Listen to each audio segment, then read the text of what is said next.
ఇలా అపారమైన తపస్సు చేసేస్తున్నాడు. చేసేస్తుంటే అప్పుడు దేవతలందరూ ఏమిట్రా భూమండలమే కంపించిపోతోందని బెంగ పెట్టుకుని గబగబా వైకుంఠానికి వెళ్ళారు. అక్కడ సాకారుడై ఉంటాడు, అంతటా ఉంటాడు పరమాత్మ శ్రీ మహావిష్ణువు. కానీ భక్తులను అనుగ్రహించడానికి ఒక ఆకారమును తాను పొందుతాడు. అలా పొందిన ఆకారము విష్ణువు యొక్క ఆకారము, అది సగుణం అంటారు. అటువంటి సగుణమైన మూర్తి దగ్గరికి వెళ్ళి ప్రార్థన చేశారు. ఒక చిత్ర విచిత్రమైనటువంటి విషయం, దేవతలకు సంకటం ఎందుకు వచ్చిందో తెలుసా అండి? ఇప్పుడు అదే ఓ యవ్వనంలో ఉన్నవాడు తపస్సు చేస్తున్నాడు అనుకోండి, వాడు ఓ అప్సరసని పిలిచి భంగం చేసి పారాయని పంపించేస్తారు. పిల్లాడు 5 ఏళ్ల పిల్లాడు వీడి దగ్గరికి ఎవరిని పంపిస్తారు? వీడిని ఇప్పుడు అసలు ఎలా నిగ్రహించాలో వాళ్ళకి అర్థం కాలేదు. పైగా వీడికి లోపల ఇంకా ఎంత పూనిక పట్టేసిందంటే నేను నారాయణుణ్ణి చూడాలి ఈ కళ్ళతో, అంతే. వాడు ఇంకా ఎంత తపస్సు చేసేస్తున్నానో వాడికి తెలియదు, అలా చేసేస్తున్నాడు అంతే. ఇంకా ఇంత గొప్ప తపస్సు సృష్టిలో లేదు. ఇటువంటి తపస్సు చేస్తూ ఆయన దగ్గరికి వెళ్ళారు. స్వామి ఇదేం విచిత్రం అండి, 5 ఏళ్ల పిల్లాడేమిటి, 5 నెలలు తపస్సు ఇంతే, only 5 months short term programme. కానీ ఆ తపస్సు ఇప్పటివరకు ఎవరూ చేయలేదు. వాడి కోరిక ఏమిటో తెలియదు. పోనీ విచిత్రం ఏంటంటే వాడు ఈ కోరికతో చేస్తున్నాడు, ఇంద్ర పదవి కోసం చేస్తున్నాడు అనుకోండి, ఇంద్రుడు కంగారు పడిపోయి ఏదో ఒకటి చేసేస్తాడు. చాలా పెద్ద పదవి కావాలంటాడంతే. నారదుడు అడిగితే కూడా వాడికే తెలియదు వాడికి కావలసిన పెద్ద పదవి ఏమిటో. అసలు ఆ పెద్ద పదవి ఏమిటి, వాడు ఎందుకు చేస్తున్నాడు, మీరు కావాలంటాడు, మీరే ఇవ్వాలంటాడు, అసలు ఏమిటి అల్లరి.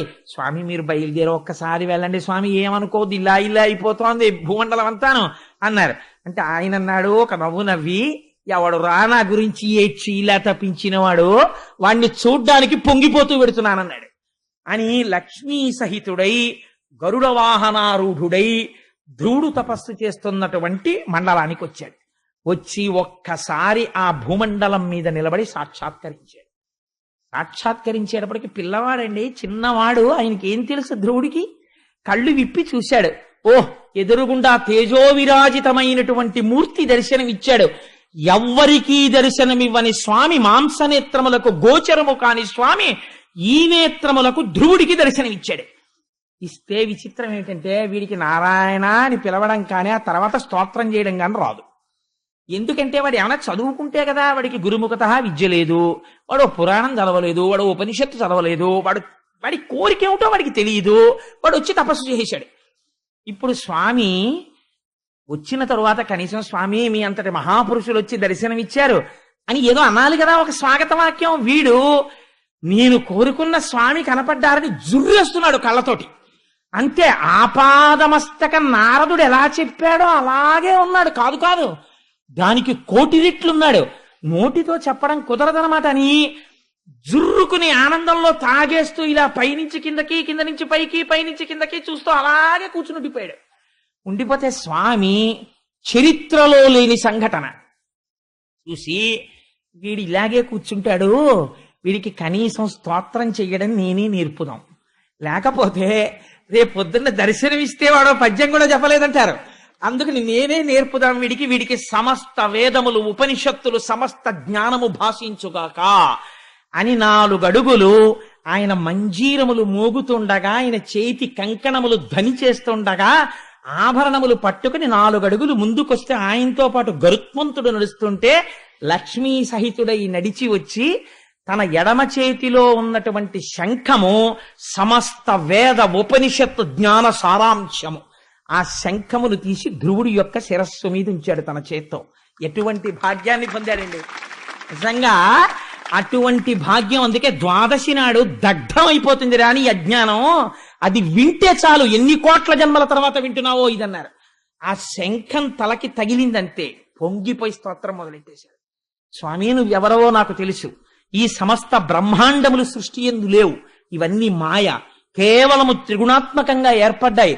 ఆది యందు ఉన్నటువంటి వాడివి, అంతమునందున్న వాడివి, మధ్యలో ఉన్న స్థితికారుడవు, పురాణ పురుషుడవు నీవొక్కడివే. సముద్రము వంటి నీ నాభికమలములోంచి ఉద్భవించినటువంటి చతుర్ముఖ బ్రహ్మగారు నువ్విచ్చినటువంటి వేదములను ఆధారం చేసుకుని ఈ సృష్టినంతటినీ రచన చేశాడు. పామరుడైనటువంటి వాడు ఇంద్రియముల కదలన కలిగేటటువంటి సుఖము శాశ్వతమనుకున్నవాడు నిన్ను విస్మరించి ఇంద్రియ భోగములందు లంపటుడై పునర్జన్మలెత్తుతూ కొన్ని కోట్ల జన్మలెత్తుతూ సంసార పరిభ్రమణమును చేస్తూనే ఉన్నాడు. ఈశ్వర నీ అనుగ్రహము ఎంతటిదని నేను చెప్పగలను.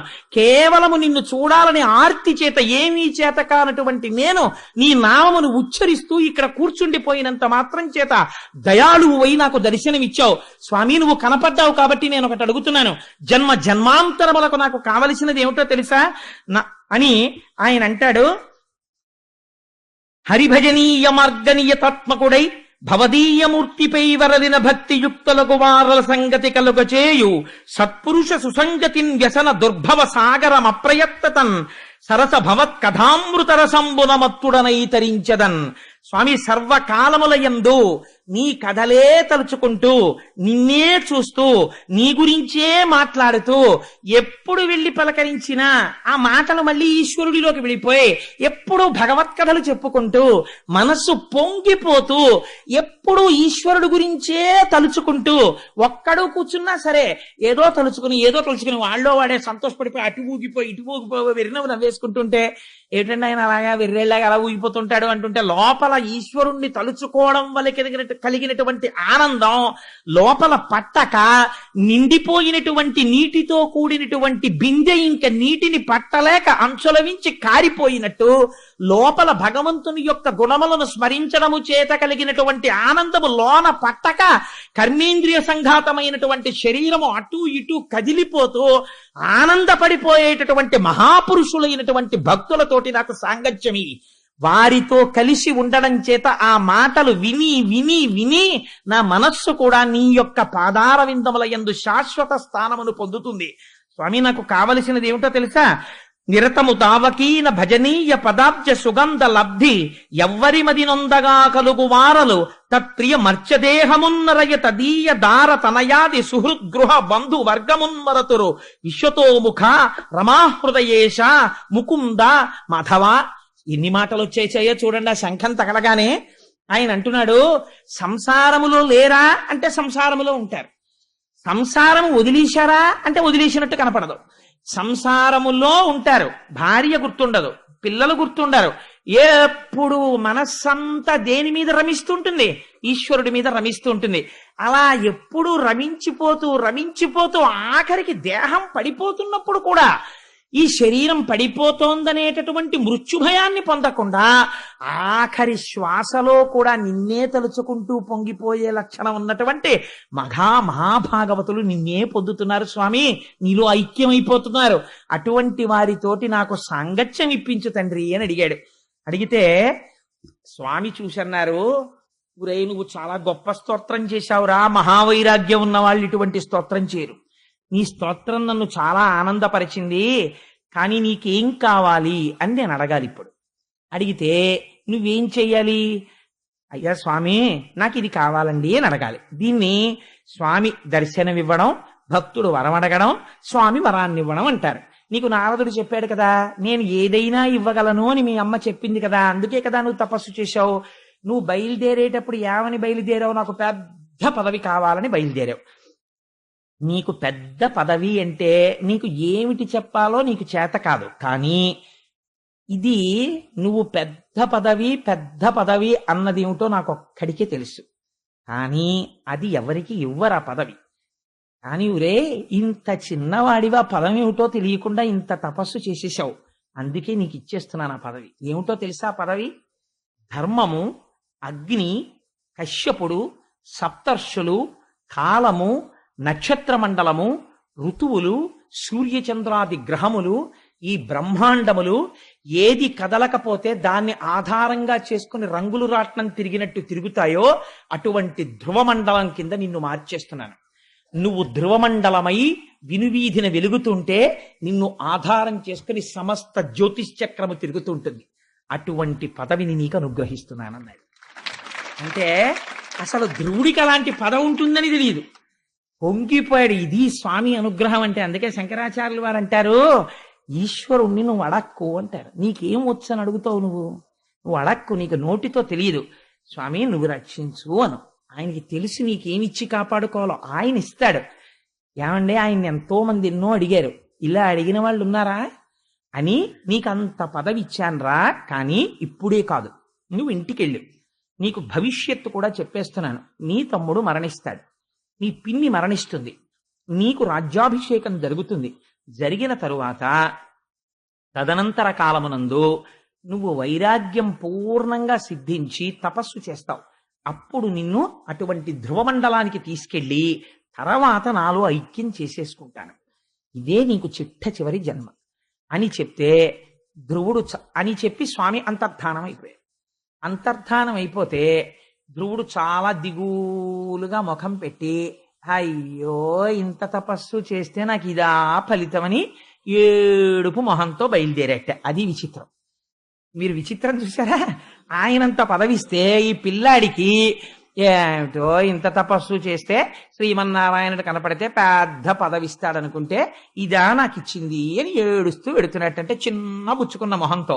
అంత ధ్రువుండును పంకేరుహాక్ష పాద కమల సేవోసాదిత మనోరథములు తనరియో తనదు చిత్తంబులోన తుష్టి పొందక చనియ విశిష్ట చరిత్ర. విదురుడితో చెప్తున్నాడు మైత్రేయుడు. మనసులో తృప్తి లేకుండా తలంచుకుని ఏదో ఓడిపోయిన వాళ్ళ అలా నడుస్తున్నాడు అన్నారు. అంటే విదురుడు తెల్లబోయాడు. ఇదేమిటయా, నేను ఎక్కడ కనీ విని ఎరుగనింతటి పదవి, ఇంతటి పదవి ఇస్తే ఇంతటి ధ్రువుడు ఇంత గొప్ప పదవొచ్చిందని సంతోషపడ్డం మానేసి ఇలా తలంచుకుని ఏడుస్తూ వెళ్ళడం ఏమిటయ్యా అన్నాడు. అంటే మైత్రేయుడు అన్నాడు, అనగా పినతల్లి తన్ను పల్కిన దురుక్తి బాణ విద్ధాత్ముడగుచు తద్భాషణములు చిత్తమున తల్చుచుండుటను చేసి ముక్తి కొరమికినత్మలో వగగుందుచుండే. ఆ పిల్లవాడు అనుకున్నట్ట, అయ్యవారి స్వామివారి చేతి శంఖం తలకి తగిలింది కదా, నేను తెలియక మా పిన్ని మాటలు నా హృదయంలో నాటుకోవడం వల్ల నాన్నగారి తొడ మీద నన్ను కూర్చోపెట్టుకోలేదు అన్న కారణంతో బయలుదేరుతున్నప్పుడు నాకు పెద్ద పదవని బయలుదేరాను. సనక సనందనాది మహర్షులు ఎన్ని కోట్ల సంవత్సరముల నుంచో తపస్సు చేసి జ్ఞానం అంటే ఏమిటో తెలుసుకుందామని ఏ స్వామిని దర్శనం చేద్దామని ప్రయత్నం చేస్తున్నారో అటువంటి వాడు నాకు దర్శనం ఇచ్చాడు. నేనేమడిగి ఉండాల్సింది? స్వామి నాకు మోక్షమి అని అడిగి ఉండాల్సింది. నేనేమో ఏమీ మాట్లాడలేదు. అనవసరంగా పెద్ద పదవన్నాను. ఇప్పుడు నేను కొన్నాళ్ళు ఆ ధ్రువమండలంలో ధ్రువుడిగా ఉండాలి, హాయిగా మోక్షం పొందేస్తే ఎంత బాగుండేది అనుకున్నట్ట వాడు. అందుకుని వాడికి తృప్తి పొందలేదు.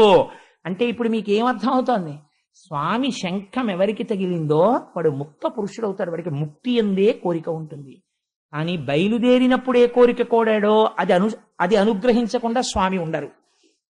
అందుకని అటువంటి కోరికను అనుగ్రహించడానికి స్వామి సిద్ధపడ్డారు. అంటే ఇది ధ్రువుడి యొక్క మనస్సు 5 ఏళ్లలో ఎంత పరిణితి చెందిపోయిందో చూడండి, ఎంత స్థితికి వెళ్ళాడో చూడండి. ఈలోగా నారదుడి సంతోషం ఏమిటో తెలుసా అండి? నారదుడి లాంటి వాడు ఎక్కడ ఉంటాడండి? ఉత్తానపాదుడి దగ్గరికి వెళ్ళాడు. పెడితే ఉత్తానపాదుడు ఎదురొచ్చి స్వాగతం పలికి అర్ఘ్యం ఇచ్చి పాద్యం ఇచ్చి లోపలికి తీసుకెళ్లి కూర్చోపెట్టి పక్కన శురుచి లేదు. అందుకని అన్నాడు, బాధగా ఉన్నామే ఉత్తానపాద అన్నాడు. అన్నీ తెలుసు నారదుడికి, తనేగా పంపించాడు కొడుకుని. ఏం అలా ఉన్నావు అన్నాడు. అంటే ఏం చెప్పుకోను మహాపురుష, చూశారా నాకేమో 2 భార్యలు, పాపం వాడు నా కొడుకే కదండి, వాడు నన్ను ఏమడిగాడండి? సామ్రాజ్యం అడిగాడా, సింహాసనం అడిగాడా? తొడ మీద కూర్చుంటానన్నాడు. అంటే సురుచిని చూసినటువంటి భయం చేత వాడిని తొడ మీద కూర్చోపెట్టుకోలేదు. నారాయణుడి గురించి తపస్సు చెయ్యండి, వాడు అడవికి వెళ్ళిపోయాటండి. తర్వాత నేను అడిగితే అడవికి వెళ్ళిపోయాడు తపస్సుకు అన్నారు. పిల్లాడు 5 ఏళ్ల పిల్లాడు, వాడి తపస్సు ఏమిటి, వాడికి అరణ్యం ఏమిటి, వాడిని ఏ క్రూర మృగాలు తినేశాయో, కన్న తండ్రిని అయ్యుండి పిల్లవాడి పట్ల ఇంత క్రూరంగా ప్రవర్తించానే అని నా మనసు గాయమును పొందింది అన్నాడు. తప్ప సురుచిని వదిలేశాను, దాని మాట వినడం మానేశాను లేదు. అది విచిత్రం.